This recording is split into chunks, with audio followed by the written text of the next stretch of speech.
All right, guys, too much news to cover on Monday, to wait till Monday to cover. Sagar and I actually have an entire show planned that is just going to focus on Iran and Israel, including a few special guests. Dan Caldwell, who lost his job in the administration and is going to have a lot to say about the inner workings there and the tug of war between those who want war with Iran and those who wanted to keep us out of this entire absolute disaster.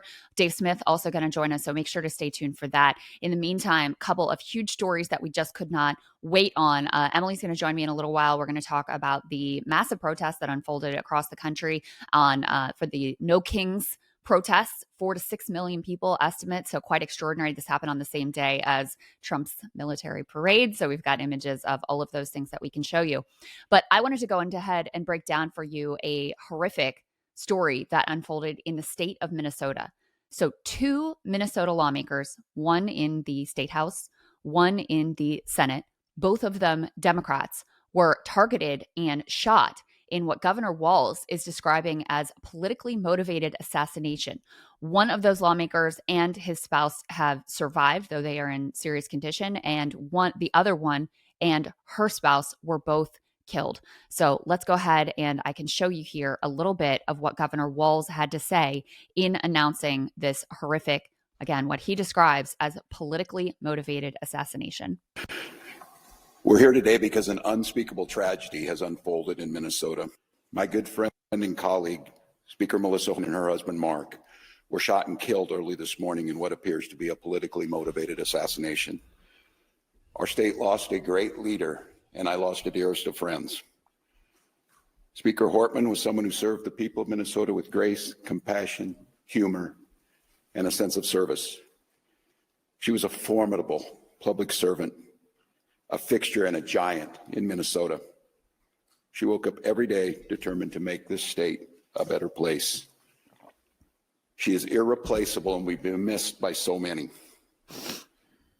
Minnesota's thoughts and prayers are with her family, her loved ones, her children, and her parents. My prayers. And obviously, this is incredibly significant in terms of political violence. It's also very politically significant in the state of Minnesota, where control of both the state house and the state senate, and remember, this is one House member and one senator who were targeted, control of the state house and senate rests on a single vote. So, just really disturbing events that unfolded here. We do have some details about the suspect at this point, and including some security camera footage that I can show you of the suspect arriving at the door in order to try to murder these lawmakers. Let me go ahead and show you this. This is the suspect with a latex mask on, and you can see him there in a police uniform, or what appears to be a police uniform. He also reportedly showed up in a vehicle kitted out to look like a police vehicle. So he was impersonating a police officer as he went around this one neighborhood, and these 2 lawmakers happened to live fairly close to each other. This individual says, Justin, security cam images show assassin Vance Bolter. That is the name of the alleged suspect here, and we've got a lot of details about him. Break those down for you in just a second. Knocking on a Minnesota lawmaker's door, wearing a latex mask and a security guard uniform meant to look like a police officer. You can even see police lights from his security vehicle flashing. This is terrifying. Now, what we know of Vance Bolter is he wore a lot of hats, but one of them was working for this private security firm that claimed to have done work all around the world, in Africa and the Middle East. His brother was involved with that security firm as well, called Praetorian Guard Security. But in addition, he had a lot of different occupations, including being an evangelical minister. There are videos that I can show you in just a moment of him preaching, including in the Democratic Republic of Congo. Let me go ahead and show you this next piece that indicates some of the details that we know about the attack. So this is from Greg Bluestein. He says the suspect drove a vehicle that looked exactly like an SUV squad equipped with emergency lights, a taser, and badge. There was no question that if they were in this room, you would assume that they are a police officer. A massive manhunt is underway for the suspect, who is believed to be on foot. Bruley said police are now arriving at residences in pairs of 2 or more. Officers will not be alone. Police are searching for people of interest. As of this recording at 11:20 a.m. Eastern on Sunday morning, they still have not apprehended this suspect. And this reporting, by the way, is all courtesy of the Minnesota Star Tribune. So they have not apprehended the suspect. And in fact, Governor Walz was concerned enough about the No Kings protest activity, given that this suspect had a list of assassination targets, including other Democratic lawmakers, and he had flyers for the No Kings protests. He also had some targets listed that were pro-choice activists and I believe abortion clinics. So in any case, there was deep enough concern that Governor Walz encouraged people not to go forward with the No Kings protests. Let me show you this next piece. There's some of the details about law enforcement's how they went about realizing that there were two lawmakers here who were ultimately targeted after they went to one lawmaker's home who had been shot but survived. They went to do a proactive check at the other lawmaker's home, and that's where they found her and her husband slain. Let's go ahead and take a listen to this. Hi, Ken. Good morning. Police Chief Mark Bruley, Brooklyn Park Police Department. The question is, how did we get to Representative Hortman's house, and it was proactively or not? The circumstances that unfolded in Brooklyn Park this morning is that we assisted the Champlin Police Department on a shooting. That shooting was made aware by one of our sergeants that it was at Senator Hoffman's home. In hearing that very intuitive sergeant asked our officers to go check on Melissa Hortman's home, the representative that lives in our community, just proactively as due diligence to swing by. That police officer and his partner pulled down the street when they arrived at Melissa's house. They noticed that there was a police vehicle in the driveway with the lights, emergency lights on, and what appeared to be a police officer at the door coming out of the house. When our officers confronted him, the individual immediately fired upon the officers, who exchanged gunfire, and the suspect retreated back into the home.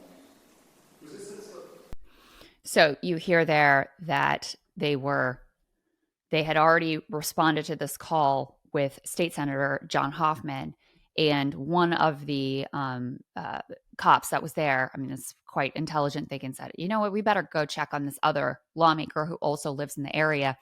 And that was when they found Melissa Hortman and found that she had also been attacked and ultimately had been slain.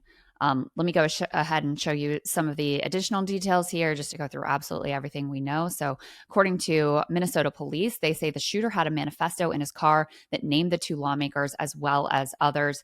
That was what I was just mentioning before. And so named the two lawmakers who were shot and an additional list of Democratic politicians who were presumably targets in these assassination attempts. Ken Klippenstein has already been calling on media to release this manifesto, indicating the specific reasons why he took these horrific actions in an attempted murder and accomplishing the murder of two individuals. This is incredibly important because there has been a wild amount of misinformation spread about who this individual was. And I'll get to more on that later. But basically, even though he targeted Democratic lawmakers, had a list of other Democratic lawmakers and pro-choice affiliated organizations that were targeted, the right is trying to pretend like this was somehow a left-wing assassin. The two things that they're using to make that case are, number one, he was appointed to some business board under Governor Walz. Number two, actually, there's three things. Number two, the lawmaker that he murdered had voted against the sort of progressive, the Democrats, on an issue regarding undocumented immigrants receiving, I think, health care is what it was. So they're saying oh, she sided with the right, and somebody was mad about that. And then there were some of the No Kings flyers in his car. But as I'm about to show you, I mean, if you think this guy is some left-wing activist, I'm sorry, you have it is just utterly deranged, or you are utterly dishonest.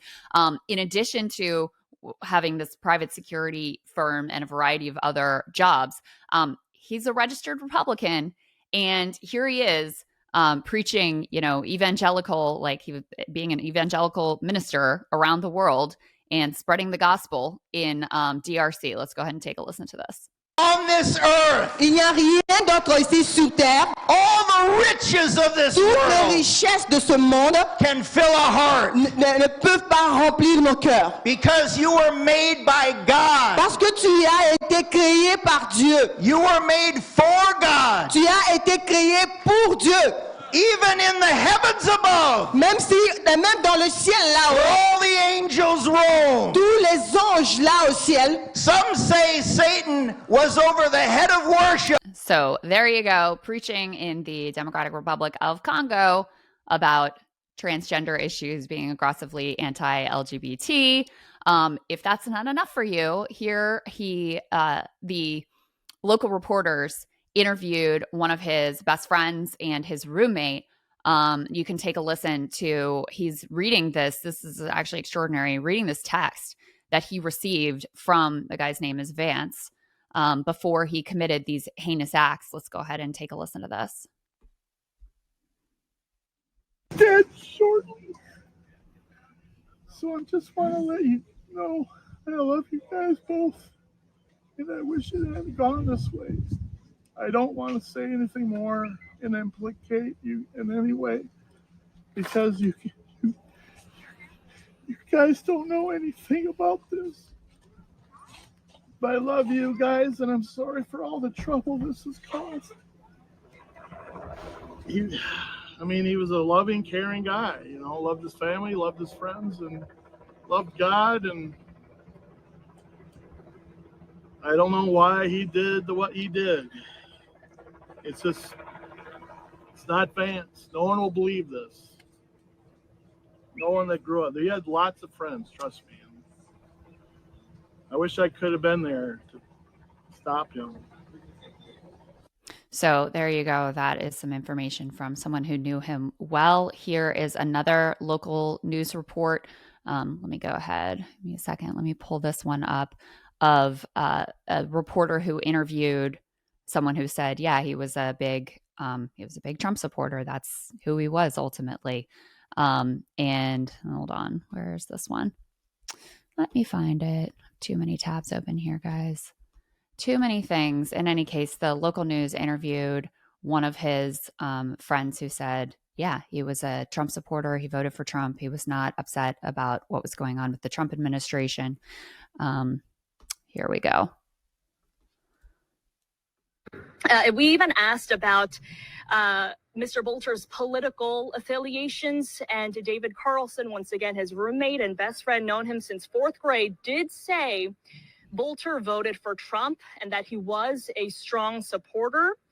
So there you go. I think this may have been an interview with the same dude that you just heard there with the text message that he had actually received from Bolter. Now, this is what the right has been seizing on to try to claim that, oh no, this was a left-wing guy who was affiliated with the No Kings protest movement, even though we had a list of assassination targets that were all Democrats, is a registered Republican, was a Trump supporter, evangelical Christian, working for some, I think started some private security firm. So here are the No Kings flyers that went super viral.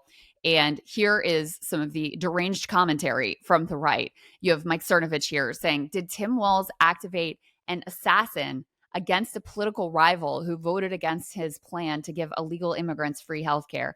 That's a reference to this vote that she had taken. Of course, also completely ignores, that there was this entire list of other people, that another lawmaker was also shot. All of this just so deranged. So he's imagining, and I saw many other accounts echoing this, including Elon Musk is also sharing the same delusions and lies, that Tim Walz ordered the hit on these Democratic lawmakers again. And this is incredibly consequential for the political balance of power in the state of Minnesota. You can see here, you've got, this is the current balance. So this person says, if you want to know why Democratic Senator Representative Minnesota were shot, it might have something to do with the fact their deaths would end Democratic majorities in both chambers. Presumably not something that Governor Tim Walz would be interested in. Last piece of information I have for you here is that this was unfortunately part of a pattern of political violence that is unfolding in this country. And in fact, just this weekend, in addition to these murders and murder attempts, the Texas Capitol was also evacuated after a credible threat towards state lawmakers who were planning to attend protests, presumably the No Kings protests. So they said, out of an abundance of caution, they're going to evacuate the Texas state capitol. When I cover with Emily, we'll talk a little bit about the fact at those No Kings protests, you had in Culpeper, Virginia, you had a suspect drive a vehicle intentionally into the crowds at the protests, causing some injuries.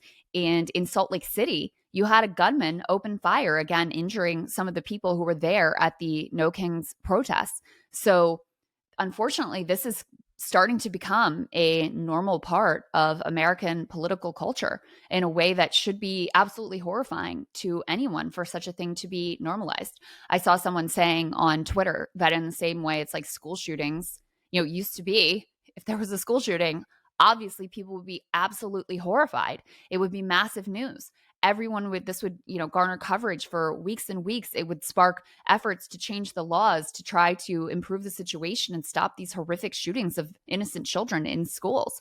Now school shooting happens and it's barely a blip. We could be getting to the point where politically targeted assassinations, political violence is becoming part of the fabric of American culture where, this story, it's a big story. It's getting a lot of coverage. That is certainly the case, and that's as things should be. But at a time when you have so many other things going on as well, it's going to be not even top billing probably by Monday, given the war with Iran, given the National Guard being mobilized, American Marines being mobilized into the streets, obviously the huge protests, this crazy military parade.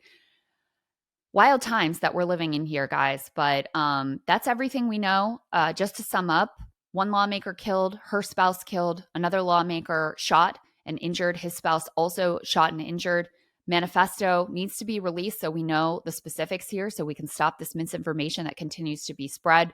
It just absolutely horrifying state of affairs that we're living through here as political violence becomes more and more common and less extraordinary. Crazy times.